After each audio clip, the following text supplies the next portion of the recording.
नमस्कार, आप देख रहे हैं विंध्य भारत और आपके साथ मैं हूं Ajita.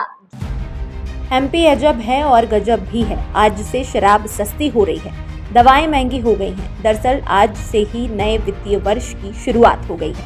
National pharmaceutical pricing authority of India (NPPA) ने दवाओं के दामों में 10.7% की बढ़ोतरी की है। इससे सामान्य बीमारियों के इलाज में उपयोग की जाने वाली जरूरी 872 प्रकार की दवाइयों की कीमतें बढ़ गई हैं। इससे गरीब मरीजों को जहां इलाज के लिए आर्थिक तंगी का सामना करना पड़ेगा, वहीं शराब के रेट 20% तक कम होने के बाद जाम छलकाने वालों को राहत दी गई है। दवा व्यवसायियों का कहना है कि नई कीमतें लागू होने के बाद 1 अप्रैल से बुखार, इन्फेक्शन, हृदय रोग, हाई ब्लड प्रेशर, त्वचा रोग और एनीमिया के इलाज में इस्तेमाल होने वाली दवाएं महंगी हो जाएंगी। सबसे अहम बात यह है कि इस महंगाई की चपेट में वो दवाएं भी आएंगी जो national essential list of medicine (NELM) में शामिल हैं। इस लिस्ट में एंटीबायोटिक्स, एंटी इंफ्लेमेटरी ड्रग्स, कान, नाक और गले की दवाइयां, antiseptics, pain killer, gastrointestinal medicine और एंटी फंगल दवाएं भी शामिल हैं।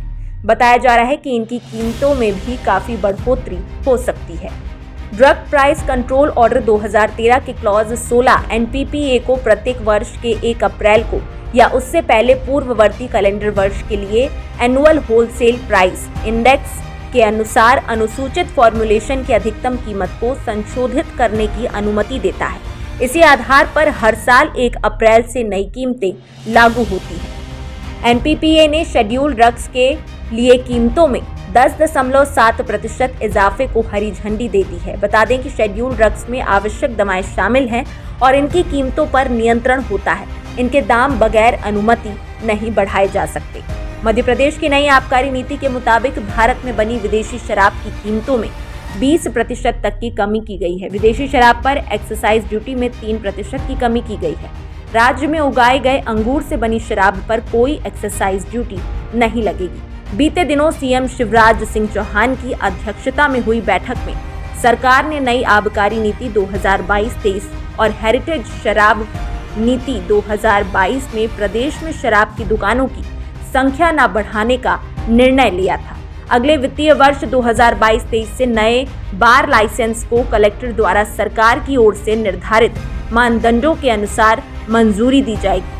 नई आबकारी नीति के मुताबिक शराब की फुटकर बिक्री दरों में लगभग 20% की कमी होगी। विदेशी शराब पर एक्साइज ड्यूटी 13% से घटाकर 10% कर दी गई है। सबसे अहम बात यह है कि सभी जिलों की विदेशी शराब की दुकानों को छोटे सिंगल क्लस्टर की तर्ज पर चलाया जा सकता है। आबकारी नीति में कहा गया है कि देशी शराब आपूर्ति प्रणाली में सरकार ट्रेटा पैक उपलब्ध कराएगी, जिससे राजस्व की हानि को रोका जा सके।